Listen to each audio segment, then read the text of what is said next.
problem is that he just knows that inside, deep in his heart, there is something missing. Because first of all, he does not know who he is. And a second great need inside him is a need to know that he is okay with the Lord. Because the people consider him what? The people consider him? You want to go ahead and read, Luke chapter 19, Luke chapter 19 and verse 7. And we are going to see what the people are considering him. Okay. But when they saw it, they all complained, saying, "He has gone to be a guest with the man who is a sinner." So what are the people looking at him as? As a sinner. Now, if everybody looks upon you as a sinner, what does that make you think? That you are a sinner. Good point. When everybody keeps calling you a sinner or whatever they are calling you, we have a tendency to do what? To listen to the people and give ear to them, and whatever identity people have given us, we take it upon us. And what is the identity given to Zacchaeus by the people? That he is a Sinner. He is a sinner.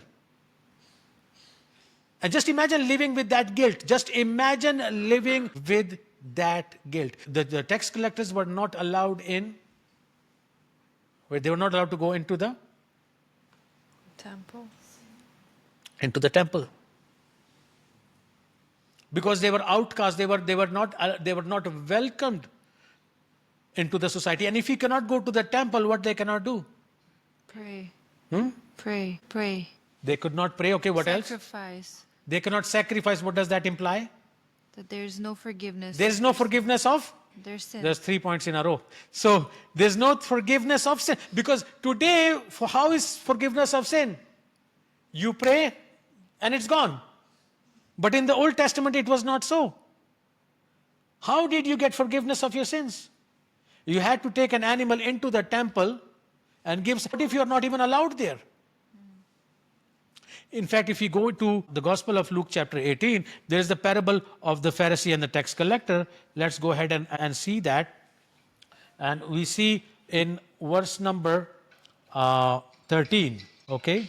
Verse number 13, what does it say? And the tax collector, standing afar off, would not so much as raise Standing afar off. They are going to the synagogue, but he's not allowed to go in. So where is he standing? In the back. He's standing far off. And this is a parable told by Jesus. So go ahead and read it.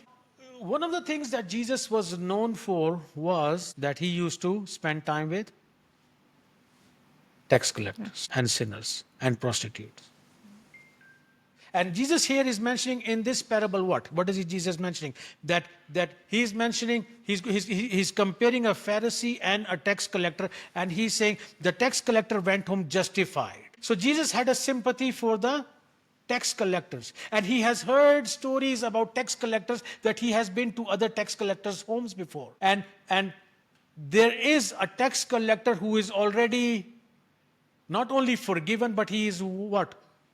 He is a disciple of Jesus. And that's giving what?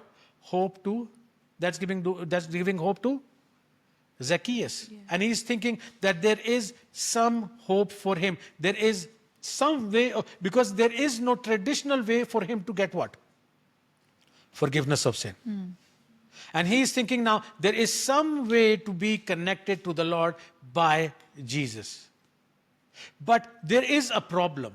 There is a problem. Let's go to Luke 19 and verse 3 again and see what is the problem? And he sought to see who Jesus was, but could not because of the crowd. He sought to see who Jesus was, but could not because of the crowd. So what is causing the hindrance for him to see Jesus? The crowd. Huh? The height.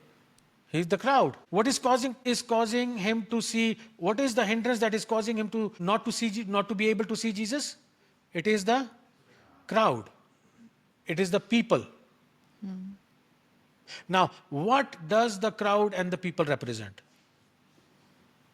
for our lives?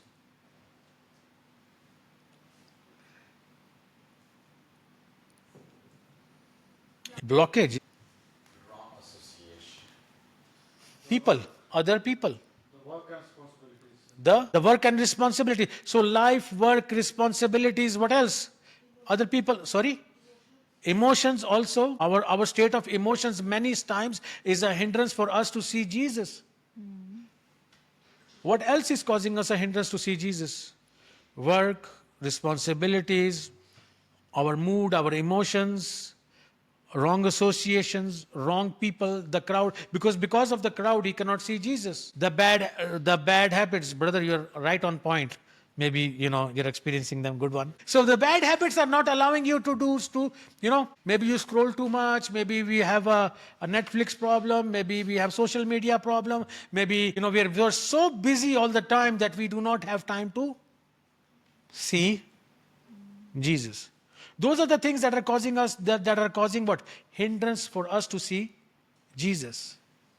And we want to understand through the life of Zacchaeus what is the solution to that problem.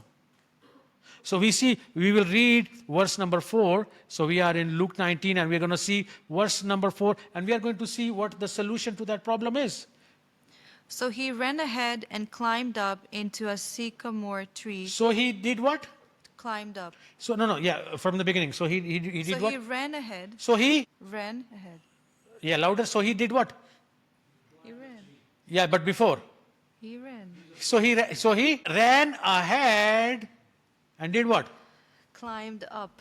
So he ran ahead and he climbed up. Now, have you ever seen a dwarf person running? In the movies. Yeah, have you ever seen a dwarf person running? Isn't it funny? I'm sorry to say this. It's not politically correct. But people who are very short don't run that often. And they especially do not climb trees. They do not climb trees. And they do not also, also rich people don't climb trees. Rich people do what? They chill. No, well, they. So they do what? The rich people make other people climb trees. Do the rich people climb trees themselves? No. No. Rich people do what? Rich people make other people climb trees. This rich person will not run. He will make other people run. He will not climb trees. But why is he running? Why is he climbing a tree?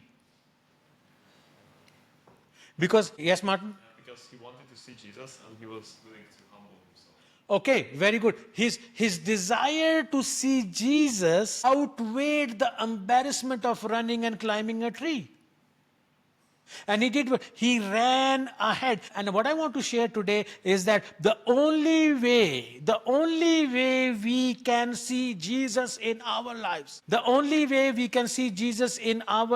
is if we run ahead of our responsibilities, of our work, of our distractions, of our bad habits, of our wrong association, of anything in our life. He ran ahead of the crowd, and the crowd represents what? Those things that are causing us hindrances to see Jesus. And unless and until we make time and give priority to Jesus and set time aside for the Lord, that this time is sacred, and no matter what, no distraction, no social media, no notification, no phone calls, no nothing.